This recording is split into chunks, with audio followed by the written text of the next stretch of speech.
हम ये MIM party Kurla विधानसभा 174 SC reservation है वो लड़ रही है। यहाँ पे हमारी लड़ाई धनुष्य बाण और मशाल के साथ है। धनुष्य बाण भी शिवसेना है, मशाल भी शिवसेना है और दोनों भी बाला साहब ठाकरे जी को मानते हैं। बाला साहब ठाकरे जी, उनको बोला जाता है कि हिंदू हृदय सम्राट। उनके दिल में हिंदू के लिए जगह है, मुसलमानों के लिए जगह नहीं है, दलितों के लिए जगह नहीं है, सिखों के लिए जगह नहीं है। इनके हृदय में सिर्फ हिंदू हृदय सम्राट है और उनकी जगह, उनके हृदय में सिर्फ हिंदू के लिए जगह है। भाइयों, मैं आज भाषण नहीं करना चाहता, मैं आज कुछ बातें समझाने की कोशिश कर रहा हूं आपको। जो जितने भी दो कैंडिडेट हमारी लड़ाई जिनके साथ है, जिनके विरोध में है, एक है मंगेश जी कुडालकर साहब, वो बीजेपी के साथ है, और दूसरे है मोरजकर मैडम, वो एक उद्धव ठाकरे के साथ है। अभी यहां पे हम देखेंगे कि उद्धव ठाकरे साहब बाला साहेब आंबेडकर के पुत्र है और एकनाथ शिंदे साहब भी बाला साहेब ठाकरे जी को मानते हैं। आपको याद होगा कि बाला साहेब ठाकरे जी ने मुंबई से, महाराष्ट्र से शिवसैनिक भेजे थे और बाबरी मस्जिद शहीद किया था। आपको यह भी याद होगा कि बाला साहेब ठाकरे जी ने बोला था, अगर मेरे शिव सैनिकों ने बाबरी मस्जिद गिराई है तो मुझे गर्व है। और ऐसे लोग हमारे खिलाफ इलेक्शन लड़ रहे हैं, ये कुर्ला विधानसभा से इलेक्शन लड़ रहे हैं। मैं आप सभी को सवाल पूछना चाहता हूं कि जिसने बाबरी मस्जिद को शहीद किया है, आप उनको वोट देंगे क्या नहीं देंगे? आप जरा जोर से बोलो कि जिसने बाबरी मस्जिद को शहीद किया है उनको वोट देंगे क्या नहीं देंगे? नहीं देंगे। मुझे पूरा यकीन है ये दोनों भी उम्मीदवार को आप वोट नहीं देंगे। जो मोरजकर मैडम है वो महाविकास आघाड़ी की मैडम है। ये कांग्रेस वाले अभी आएंगे और वो बोलेंगे कि हम लोग सेक्युलर है, हमको वोट दे दो। मैं आपको बताना चाहता हूं कि उद्धव ठाकरे साहब कभी सेक्युलर नहीं है। उनको कई बार पत्रकारों ने सवाल पूछा कि आप सेक्युलर है क्या नहीं है। उन्होंने एक ही जवाब दिया है, हम हिंदुत्ववादी है लेकिन हमारा हिंदुत्व अलग है। अभी उनका हिंदुत्व क्या अलग है पता नहीं है। आज बीजेपी वाले, आपको पता है, मस्जिद में घुसने की बात कर रहे हैं। नीतीश राणे, आपको यह भी पता है कि नीतीश राणे मस्जिद में घुस के मारने की बात कर रहा है। ऐसे लोगों को आप वोट देंगे? मुझे पूरा यकीन है आप इनको वोट नहीं देंगे। मेरे दोस्तों, मनीषा मोरजकर मैडम है, उनके पति मनीष मोरजकर है। मोरजकर बिल्डर, पेशे से बिल्डर है। उन्होंने कम से कम नेहरू नगर में 10 बिल्डिंग बनाई होगी। 10 बिल्डिंग में एक भी मुसलमान को वो फ्लैट नहीं बेच रहे हैं। मुझे पूरा यकीन है अगर ये दोनों में कोई भी चुन के आता है तो हमारी मस्जिद और हमारे बुद्ध विहार सेफ नहीं रहेंगे मेरे दोस्तों। क्योंकि मनीष मोरजकर, उन्होंने जब राज ठाकरे ने ऐलान किया था कि जो भी मस्जिद पे स्पीकर है वो स्पीकर हटाने का ऐलान किया था, तभी यही मनीष मोरजकर नेहरू नगर पुलिस स्टेशन में जाके कंप्लेंट किया था और पुलिस स्टेशन को बोला था कि जितने भी मस्जिद है उनके लाउड स्पीकर हटा दो। अगर ये चुन के आते हैं, मैं पूरा यकीन देता हूं आपको, अगर मोरजकर चुन के आते हैं तो आपके मस्जिद पे ये लाउड स्पीकर है वो लगने नहीं देंगे। मुझे पूरा यकीन है। मैं आपको क्यों समझाने की कोशिश कर रहा हूं?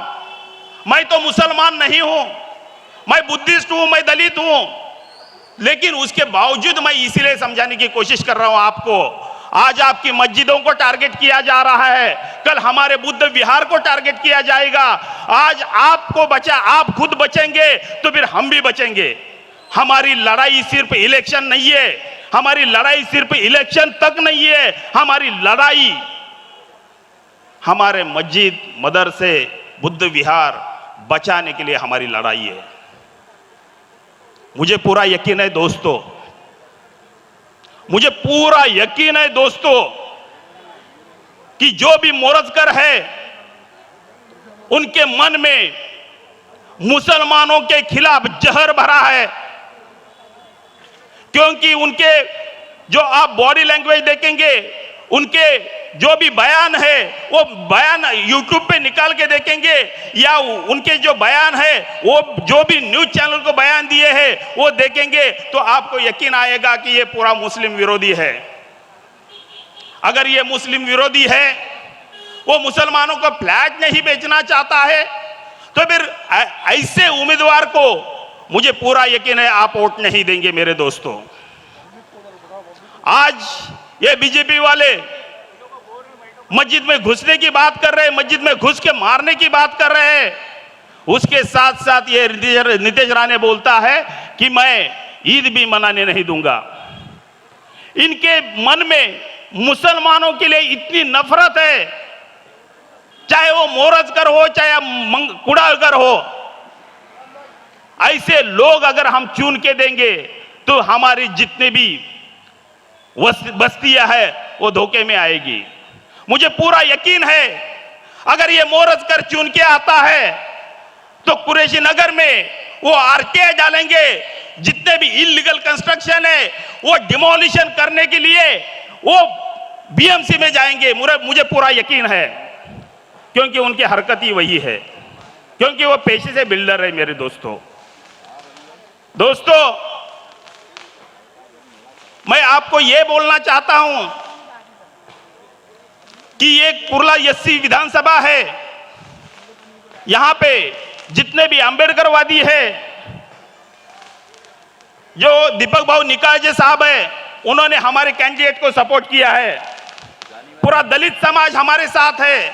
उसके साथ साथ बहुत सारे लोगों की ये मेंटेलिटी हो गई है, मुसलमानों की ये मेंटेलिटी हो गई, अरे हम इनको वोट डालेंगे तो हमारा वोट बर्बाद हो जाएगा। मैं आपके इंफॉर्मेशन के लिए, आपके नॉलेज के लिए ये बताना चाहता हूं कि मुसलमानों का वोट इस विधानसभा में 1,20,000 वोट है। अगर 1,20,000 मुसलमान, अगर 1,20,000 मुसलमान अगर वो वोट का सही इस्तेमाल करेंगे तो फिर वो उनका एमएलए चुना के लेके आ सकते हैं मेरे दोस्तों। हमें दूसरे किसी भी वोट की जरूरत नहीं है, लेकिन हम लोग की वोटिंग के लिए उतरते नहीं है। आज आदि योगी ने बोला था बटेंगे तो कटेंगे। अभी मेरी ये समझ में नहीं आ रहा है कि वो धमकी दे रहा है क्या उनको इकट्ठा करने की कोशिश कर रहा है।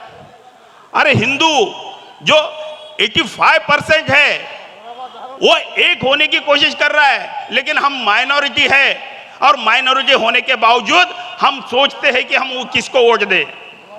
अरे कोई हिंदू कैंडिडेट खड़ा होता है तो डेफिनेटली वो हिंदू को ही वोट करता है। आज आपकी पसंदीदा उम्मीदवार आसमा शेख को दिया है।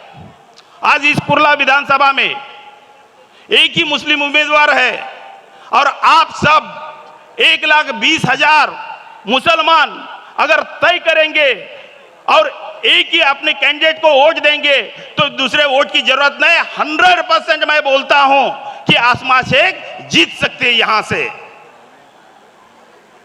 बाकी पार्टियां बीजेपी वाले सोचते हैं कि हमारा हिंदू वोट बटना नहीं चाहिए, वो हिंदू वोट इकट्ठा करने की कोशिश कर रहे हैं, वो हिंदू वोट बांटना नहीं चाहते हैं। लेकिन अगर हमारे मुसलमानों और दलितों को पूछेंगे कि आप वोट किसको देंगे तो फिर वो बोलते हैं कि हमने सोचा नहीं है, हमारे पास ऑप्शन है, हम इसको देंगे, उसको देंगे, इसको देंगे। अरे तुम्हारे पास अच्छा ऑप्शन होने के बावजूद आप सोचते क्यों हो? आपको किस बात का डर लगता है कि आप अगर एक ही कैंडिडेट को सब लोग वोट देंगे तो आपका वोट वेस्ट हो जाएगा, ऐसा क्यों लगता है आपको? अगर आप 1,20,000 मुसलमान इस कुर्ला विधानसभा में है, अगर तय करते हैं तो फिर आपका ही एमएलए होगा, और जो आपका एमएलए होगा वो आपके सुख दुख में आपके साथ खड़ा होगा। मेरे दोस्तों, ये मंगेश कुड़ाकर साहब है, उसके साथ साथ ये मोरजकर साहब है, ये मोरजकर मैडम है। इसके पहले इलेक्शन के पहले वो कितने बार कुरैशी नगर में आए, आप बताओ मेरे को, कितने बार ये लोग कुरैशी नगर में आए? मुझे नहीं लगता है कि एक बार भी वो कुरैशी नगर आए होंगे। ये इलेक्शन के वक्त ही कुरैशी नगर क्यों आते हैं? अरे उसके पहले कुरैशी नगर में जो भी हादसा होता है, जो भी तकलीफें आती है, ये कुरैशी नगर में पानी की समस्या है, पानी की समस्या है ना मेरे को, पानी की समस्या है ना, ये पानी की समस्या है। उसके लिए कोई मंगेश कुड़ाकर नहीं आया है, उसके लिए कोई मोरजकर नहीं आया है, उसके लिए आंदोलन करने का काम हम लोग करते हैं। हमारी तकलीफ कितनी भी हो, हम लोग हमारी तकलीफ उनके पास लेके जाते हैं तो सीधा बोलते हैं कि आप हमको वोट नहीं डालते इसलिए हम आपका काम नहीं कर सकते हैं। और अभी ये कुरैशी नगर में घूम रहे हैं, कुर्ला वेस्ट में एलआईजी एमआईजी में घूम रहे हैं, और वो बोल रहे आज हमदर्दी जताने का काम कर रहे हैं। मेरे दोस्तों, ये मगरमच्छ के आंसू है, उनके दिल में मुसलमानों के लिए जरा भी रहम नहीं है, उनके मन में मुसलमानों के लिए सिर्फ और सिर्फ नफरत है। मेरे दोस्तों, मैं आपको डॉक्यूमेंट्री प्रूफ दे सकता हूं। डॉक्यूमेंट्री प्रूफ का मतलब होता है कि जो पुलिस स्टेशन में मोरजकर साहब ने जो कंप्लेंट डाली है उसकी कॉपी मैं आपको दिखा सकता हूं और मैं आपको दे सकता हूं।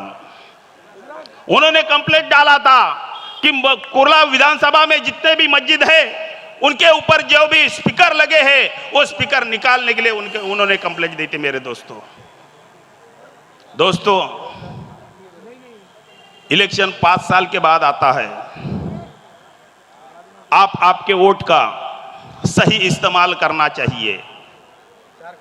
अगर आप सही इस्तेमाल नहीं करोगे तो 5 साल के लिए आपको पछताना होगा।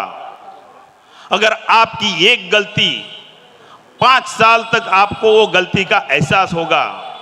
आप गलती ना करें, आप गलती मत करो। आपको दूसरे वोट की जरूरत नहीं है। अपने मुसलमान भाइयों को, बहनों को, पड़ोसियों को, साथियों को आप बताओ, आप उनको कॉन्फिडेंस दो कि अगर कोई भी वोट नहीं डालेगा तो भी हम लोग जीत सकते हैं। लेकिन आप एक हो जाओ, दलित और मुसलमान एक हो जाओ। दलित और मुसलमान एक हो जाएंगे तो फिर यहां पे किसी की जरूरत नहीं अपने को। आज आसमा शेख यहां की उम्मीदवार है, यहां से इलेक्शन लड़ने जा रही है। उनकी निशानी पतंग है। आसमा शेख एक बहुत डैशिंग लेडी है, वो खुद पेशे से वकील है, मैं भी एक वकील हूं। आपको एक शिक्षित एक उम्मीदवार दिया है। आप अपने वोट का सही इस्तेमाल करके पतंग पे वोट डालो और आसमा शेख को भारी मतों से जिताने की कोशिश करो। मैं अभी एक नारा देता हूं।